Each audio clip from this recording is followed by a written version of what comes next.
14 anni il Friuli Venezia Giulia si dà una nuova regolamentazione per il turismo. Di che cosa si tratta? Cosa succede?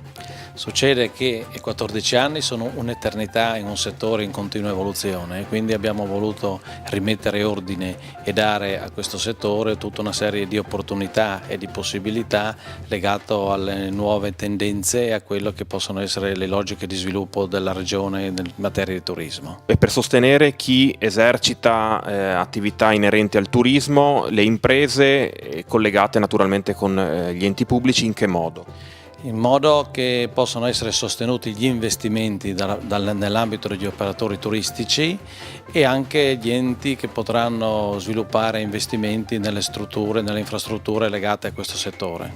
Si parla di promozione del territorio, come ne guadagna la Regione con questa legge? L'interesse della Regione è quello di avere un settore turistico in evoluzione che si sta ammodernando e di riuscire a cogliere quelle che sono le esigenze di un mercato in continua evoluzione. Quello che noi mettiamo a disposizione con questa norma, che è un fatto assolutamente innovativo, è il fatto che gli operatori, le imprese del settore possono mettersi insieme in modo aggregato per sviluppare azioni promozionali di investimenti sui singoli territori.